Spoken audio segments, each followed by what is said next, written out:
నమస్కారం అండి. మనం ఇక్కడ ప్రజెంట్ కాజాలో ఉన్నామండి.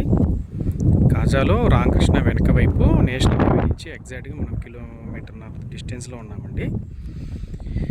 అయితే ఈ అగ్రికల్చర్ ల్యాండ్ అయితే ఇది సేల్కి వచ్చిందండి. ఇక్కడ కనిపిస్తున్న కరెంటు పోల్ దగ్గర గట్టు ఉంది కండి, అక్కడి నుంచి ఇదిగోండి ఈ కరెంటు పోల్ దాకా అండి. ఇది రోడ్ ఫేసింగ్ చాలా బాగుందండి. 36 సెంట్లు అండి. అలా అటు పెద్ద బడ్జెట్ కాకుండా మరీ చిన్నది కాకుండా 36 సెంట్స్ అండి. మంచి ఇన్వెస్ట్మెంట్ అండి. ల్యాండ్ అయితేనేమో చాలా బాగుందండి, ఈక్వల్గా ఉంది, ఎటువంటి క్రాసులు లేవు, రోడ్ ఫేసింగ్ ఎక్కువ ఉందండి. ఇది 60 అడుగుల రోడ్ అండి. ఇది మనం Lahari Yugandhar housing private limited ఈ వెంచర్లోకి వెళ్ళే దారి, ప్లస్ అటు సిఆర్డిఏ కనపడుతుందండి.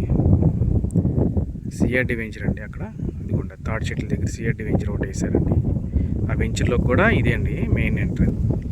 ఇప్పుడు వెస్ట్ పేపర్స్ నుంచి నందివెలికి ఒక లింక్ రోడ్ ఇచ్చారండి. మనకి ఈ మనం ఉన్న లొకేషన్ నుంచి ఎగ్జాక్ట్గా అది 1.5 కిలోమీటర్ డిస్టెన్స్లో నుంచి పాస్ అవుతుంది. 1.5 కూడా ఉండదండి, 1 km డిస్టెన్స్లో నుంచి వెళ్తుందండి. ప్రజెంట్ అది మార్కింగ్ ఇచ్చారండి, గెజిట్ కూడా ఇచ్చేసారండి. రైతులకి ఏ ల్యాండ్లో నుంచి ఎంత పోతుందో కూడా ప్రజెంట్ నోటిఫై చేశారండి. ఇప్పుడు మనం చూస్తుంది వెనక అంతా సిఆర్డీ లేఅవుట్లు అండి. మొత్తం సిఆర్డీ లేఅవుట్లే, మొత్తం సిఆర్డీ లేఅవుట్లేనండి.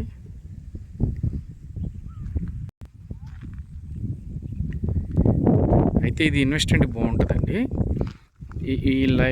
ఇన్ ఫ్యూచర్లో దీనికి అడ్వాంటేజ్ ఏంటంటే ఈ హైవే ఫేసింగ్ ఏదన్నా కమర్షియల్గా మనం భవిష్యత్తులో షాప్స్ కట్టుకున్నా లేదంటే గోడౌన్ కట్టుకున్నా కానీ మంచి ఇన్కమ్ అయితే వస్తుందండి.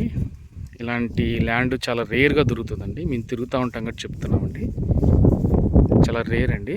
ఎందుకంటే ఎకరం కాదు, అటు చిన్నది కాదు, 36 సెంట్స్ అంటే చాలా బాగుంటుందండి బడ్జెట్లో. ఎవరైనా ఇంట్రెస్ట్ ఉంటే సార్ నాకు కాల్ చేయొచ్చండి. నేను సైట్ దగ్గర తీసుకొస్తాను, మీకు చూపిస్తానండి. పక్కన ఏమైనా డెవలప్మెంట్ యాక్టివిటీస్ జరిగాయన్నీ కూడా నేను మీకు ఎక్స్ప్లెయిన్ చేస్తాను. ఒకసారి మీరు ఆలోచించుకొని మీ డెసిషన్ చెప్పండి సార్.